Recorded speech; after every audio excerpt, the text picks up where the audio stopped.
Bonjour à tous. L'Allemagne attaque, elle attaque férocement la France d'ailleurs. Vous allez voir ça, un discours fou du chancelier allemand Scholz, elle attaque via l'Union européenne, les libertés, le commerce, la politique étrangère, l'énergie, l'élargissement de l'Union européenne. Enfin, elle nous appelle à l'allégeance totale en matière géopolitique aux États-Unis en même temps. Bon, vous allez trouver dans cette vidéo des faits concrets et du carburant pour le Frexit, la sortie de l'Union européenne, qui est un bel avenir, qui est une belle espérance, indispensable. Je n'en veux même pas d'ailleurs au peuple allemand ou aux dirigeants allemands, défendent après tout leurs intérêts nationaux. J'en veux aux traîtres à la tête de la France qui nous soumettent à ça. Et ça n'est pas acceptable, parce que ça a des impacts extrêmement concrets sur nos vies et nos libertés, vous allez voir cela. Je vous explique tout de manière très concrète dans cette vidéo, n'hésitez pas à la partager. Également, un très bon moyen de mieux recommander ces vidéos à tout le monde, c'est de vous abonner à cette chaîne YouTube. Il suffit de cliquer sur le petit bouton s'abonner juste en dessous là. C'est évidemment instantané et totalement gratuit. Vous le savez, hein, je prends le temps de vous le dire, régulièrement YouTube bride pas mal de chaînes YouTube, c'est le cas en ce moment. Beaucoup de créateurs de vidéos l'ont remarqué, comme cette chaîne, sur le nombre d'abonnés. Ils vous en suppriment, etc. Bon, ils désabonnent des gens à leur insu. Bon, il faut vraiment s'abonner, vérifiez que vous êtes encore abonné et abonnez-vous si vous voulez bien. Je vous le demande un peu solennellement, je le sais, mais c'est très important parce que plus on est abonné, plus les vidéos sont recommandées. Et vous, si vous appuyez sur la petite cloche à côté, vous avez automatiquement les notifications des futures vidéos et des futurs directs sur la chaîne. C'est quand même bien mieux pour vous. Voilà, prenez ce temps si vous pouvez. Je vous en remercie. Merci à ceux qui se sont abonnés récemment à la chaîne. Merci à ceux qui vont le faire dans les secondes qui viennent. On est en direct ce vendredi 12 mai à 19 h ici, hein, sur cette chaîne. Vous le savez, hein, ça va être aux petits oignons. Et je prends toutes vos questions en direct. Pensez-y pendant la journée. Je serai là et puis on regardera l'actualité nationale et mondiale ensemble, la plus brûlante, la plus intéressante. Bref, soyez là à 19 h et ramenez du monde, bien évidemment. Écoutez, on y va. Alors on y va. Allemagne, le coup de force via l'Union européenne. Je le disais sur la question énergétique, de l'élargissement de l'Union européenne, la politique étrangère, contre la France directement, nos libertés, le libre-échange, la totale. Là, alors ceux qui me parlent de couple franco-allemand, non, il faut arrêter la blague. Alors d'abord, le discours fou du chancelier allemand Olaf Scholz, c'était au Parlement européen à Strasbourg, devant le Parlement européen, le 9 mai, donc journée de l'Europe. On aurait pu appeler ça la journée de l'Allemagne, vu ce qu'il a dit. Alors, notamment, tout est bien rapporté par l'article des Échos du 9 mai, qui souligne d'abord que, je cite, « Il n'a pas mentionné une seule fois la France ». Pas une fois, le mot « France » n'a été prononcé. Et les Échos écrivent même « Cela n'est pas anodin ». Car déjà à Prague, l'un de ses précédents grands discours sur l'Europe, c'était en août 2022, cette omission de l'Hexagone avait été remarquée, analyse Eric Morris de la fondation Robert Schuman. Donc même eux qui sont très européistes le remarquent, ils le disent. C'est quand même incroyablement choquant. Alors que Macron de son côté, lui, n'a que le mot Allemagne à la bouche. Couple franco-allemand, etc. Alors deuxièmement, sur l'élargissement, vous allez voir, c'est pas piqué des hannetons. Je cite, Olaf Scholz s'est positionné clairement pour l'élargissement de l'Union européenne aux pays des Balkans, à l'Ukraine, à la Moldavie et, dit-il, à long terme, même à la Géorgie. Enfin, je veux dire, là, vous imaginez le niveau de dinguerie et de déséquilibre, même que ça produirait, ne serait-ce qu'en termes financiers. Combien ça nous coûterait? Rien que ça. Par ailleurs, ça, c'est très très grave. On va y revenir un petit peu plus en détail dans quelques minutes. Je cite ce qu'il a dit encore une fois dans ce discours. Il a plaidé pour une extension du vote à la majorité qualifiée au domaine de la politique étrangère et de la fiscalité. Politique étrangère, fiscalité, c'est quand même de l'ultra-souveraineté. Hein. Qu'est-ce que ça veut dire quand on passe à la majorité qualifiée? C'est-à-dire qu'on abandonne l'unanimité pour aller vers une majorité qualifiée. Ça veut dire concrètement que les États perdent leur droit de veto. Lui, il veut que ce soit le cas sur la politique étrangère et sur la fiscalité. On va y revenir notamment sur la politique étrangère. C'est-à-dire qu'on pourrait être entraîné dans les politiques sur lesquelles on est minoritaire, qu'on n'a pas choisi. Très concrètement. Des impôts qu'on n'a pas choisis ou des guerres qu'on n'a pas choisis. On y revient. Soumission aux États-Unis. Je cite. Le chancelier a rappelé que les États-Unis restent l'allié le plus important de l'Europe, dit-il. Donc tout ce qu'on peut dire à côté sur la volonté de ne pas s'aligner, etc. Scholz dit non, on s'aligne. Sur le libre-échange total, qui ravage l'économie, l'emploi et au passage l'environnement. Toute la pollution que ça crée. Je cite, et la protection animale, c'est très mauvais pour la protection animale. Je cite, Olaf Scholz a aussi réclamé de nouveaux accords commerciaux, citant comme partenaires souhaités le Mexique, l'Inde, l'Indonésie, l'Australie, le Kenya et le Mercosur, groupe de pays d'Amérique du Sud. Alors même, là c'est une attaque frontale contre Macron, c'est d'ailleurs noté, parce que Macron a dit que lui il était contre cet accord avec le Mercosur. Scholz dit non, on va le faire. Libre-échange total. En matière d'immigration aussi, je cite, Olaf Scholz réclame l'adoption finale du pacte sur la migration et l'asile d'ici la fin de cette législature. Donc dans moins d'1 an. Pour, dit-il, assurer l'arrivée d'une main-d'œuvre qui manque cruellement à certains secteurs, donc encore plus d'immigration massive pour faire baisser les salaires et faire en sorte qu'ils n'augmentent pas. Donc ça, c'est déjà dans son discours. Complètement dingue. Il va au bulldozer. Alors en matière de politique étrangère, un gros coup de force en cours, qui est mentionné dans son discours, je vous l'ai dit, mais on va développer un peu plus. Pour ça, vous avez un article du site spécialisé Euractiv du 5 mai. Le titre, sous l'égide de l'Allemagne, un groupe de 9 États membres de l'Union européenne a lancé le 4 mai une nouvelle initiative visant à réformer l'approche de l'Union européenne en matière de prise de décision sur la politique étrangère et de défense. Ce que je vous ai dit, ils veulent, sous l'égide de l'Allemagne, passer de l'unanimité à la majorité qualifiée, donc la fin du droit de veto des États.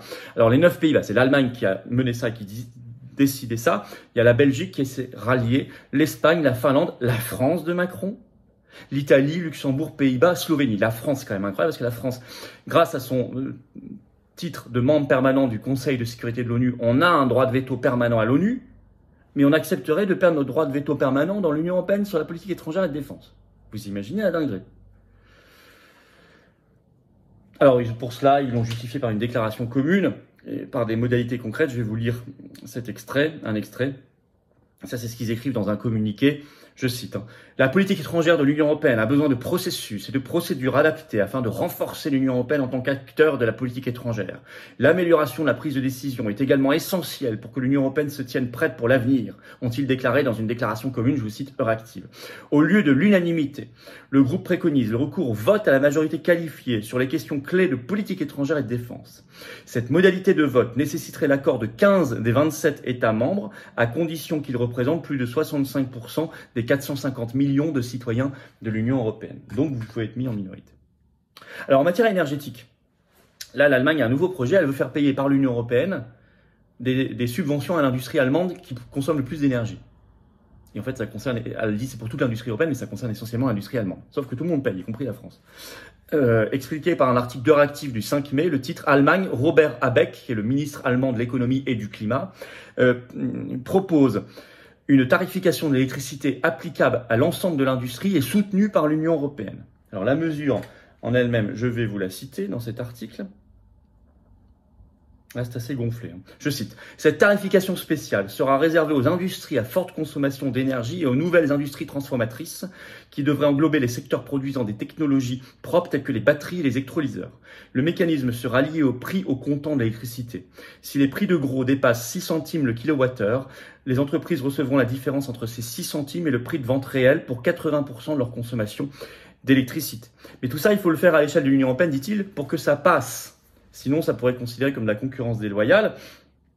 Et donc, il est précisé ceci, je cite, l'Allemagne souhaite entamer un échange constructif avec la Commission européenne sur toutes les questions relatives à la concurrence dans le cadre de la présente proposition. Cependant, l'ambition du ministre Habeck va plus loin. Il souhaite que l'Union européenne intervienne pour s'assurer que tous les États membres de l'Union européenne, quelle que soit leur marge de manœuvre budgétaire, puissent se permettre d'appliquer une tarification spéciale de l'électricité pour l'industrie. Donc, sous couvert d'être généreux, on va le faire pour tout le monde, ne vous inquiétez pas. En réalité, qu'est-ce que ça veut dire? Ça entérine qu'on ne réforme pas le marché européen de l'électricité, qu'on ne le supprime même pas, évidemment. On le garde tel quel, ça c'est ce que dit l'Allemagne, mais on va mettre en place des subventions, mais vous inquiétez pas, tout le monde aura le droit de le faire, sauf que ça ne concerne pas tout le monde, c'est eux qui ont essentiellement cette industrie-là. Et c'est eux qui ont les moyens de le faire. Donc l'Allemagne en serait largement le premier bénéficiaire, tout en continuant de plomber des acteurs comme la France et EDF, puisqu'on maintient à côté le marché européen d'électricité. Donc c'est diabolique. C'est pervers. Voilà. Enfin, c'est leur intérêt national, hein. Ils tuent les concurrents, d'accord, en faisant en sorte qu'ils ne puissent pas se fournir en électricité pas chère. Mais nous, il est anormal que nos dirigeants se soumettent à ça. Encore plus grave, le contrôle des démocraties et des libertés. Et oui, dans son discours toujours du 9 mai devant le Parlement européen, il y a un article d'Euractiv qui l'a noté le 9 mai. Olaf Scholz, je cite le titre, souhaite renforcer la capacité de l'Union européenne à lutter contre les violations de l'état de droit dans l'Union européenne. C'est-à-dire qu'il veut, je cite, renforcer la capacité de la Commission européenne à poursuivre les États membres en justice pour des violations de l'état de droit, notamment engager des procédures d'infraction en cas de violation de nos valeurs fondamentales. Et il dit que c'est, je cite, indispensable pour l'avenir. Je ne sais pas ce que c'est qu'une violation de l'état de droit, encore moins une violation de nos valeurs fondamentales. Est-ce que c'est le confinement? Est-ce que c'est le pass vaccinal? Non, je ne crois pas. Dans leur esprit, je pense que ce n'est pas ça. Est-ce que c'est la censure de Twitter? Non, je ne crois pas non plus. Par contre, prendre des mesures qui iraient contre l'européisme fanatique, ça, à mon avis, ils considéreront que c'est une rupture avec nos valeurs fondamentales. Et donc, hop, poursuite en justice, amende, procès, interdiction, etc., etc. Ça, c'est l'Europe totalitaire et c'est poussé par ce discours aussi. Alors, quand on voit ça en conclusion, c'est un coup de force allemand, assumé, complet et total. Et en plus, dans la besace, il nous met de la soumission géopolitique en matière de défense aux États-Unis. Alors moi, je pense que vous avez là du carburant pour défendre le Frexit et pour dire stop aux traîtres à la tête de la France. Sortie de l'Union européenne, reprise d'indépendance et de liberté, et mise à l'écart des traîtres qui dirigent la France. C'est clair, c'est net, ce sont nos revendications fortes. C'est là. Voilà, tout simplement là. Donc faites circuler cette vidéo si vous voulez bien. Pour cela, abonnez-vous à cette chaîne YouTube, petit bouton en dessous, vous cliquez sur s'abonner, c'est instantané et gratuit. C'est vachement important en ce moment si vous pouvez, parce que YouTube fait beaucoup de tort à beaucoup de chaînes en ce moment. Tout le monde se plaint.